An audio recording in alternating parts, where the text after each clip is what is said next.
My name is Isabeau Ottolini and I'm a PhD candidate here in the northern area of the Alicante province in Spain. And my research is on community initiatives around wildfires. In recent years, this area has seen quite a few recurrent wildfires.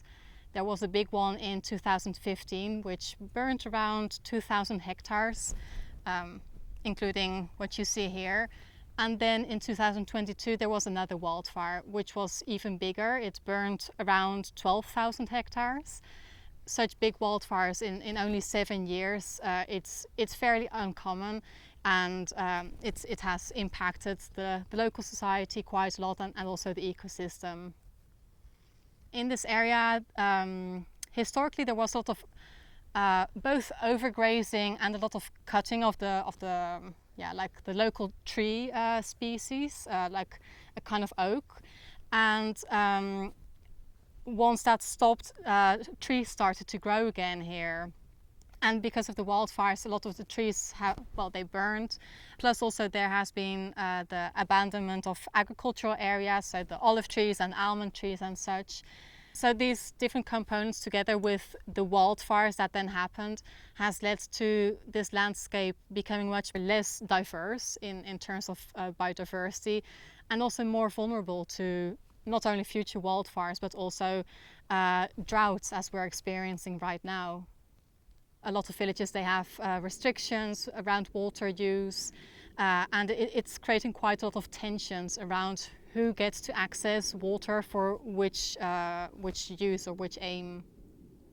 Often wildfires, they're seen as something destructive, but wildfires also create things. And one is that oftentimes it creates community or citizen initiatives afterwards, because of course people, they experience a wildfire close by and they want to do something after the wildfire. Oftentimes what happens here is that people, they just want to go to the burnt area and plant trees. That's like the more typical response, but then there are initiatives that look a bit beyond that, and they're like, okay, why did this wildfire happen, and how can we structurally prevent future wildfires from happening again? And so local folks, they delve into this process of exploring, okay, why is this territory so wildfire prone? What can we do? How can we collaborate, for instance, with the public administrations? In 2015, with the wildfire that happened, is that there was a lot of there wasn't communication from the public administration. So people were there was a lot of social unrest during the wildfire and shortly after. And so people, they went to the streets and they protested. They demanded more responsibility from the public administrations in doing more preventive work.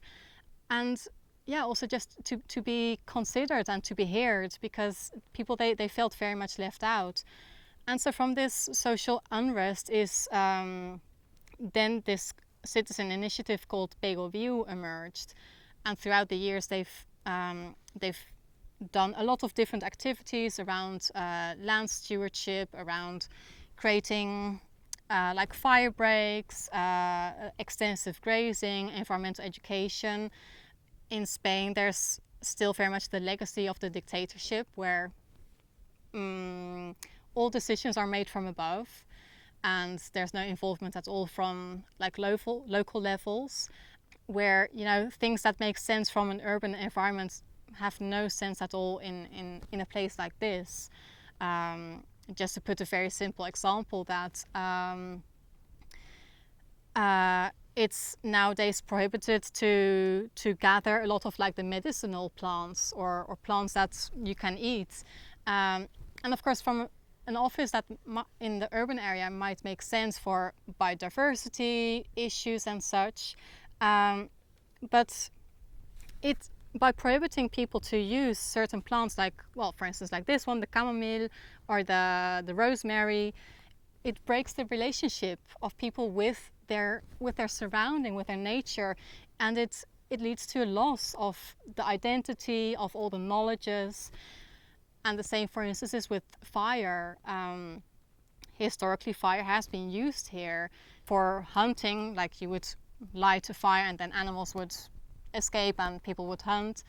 But fire has been completely prohibited, and now we're on the other extreme where the landscape is so flammable that even with one spark there's quite a big possibility that it will develop into a big wildfire, while before it was much more managed with the use of fire. The way in which wildfires are managed in Spain, it's very, very technocratic, in the sense that there's a small group of experts, be it scientists, risk managers, policymakers, who take all the decisions.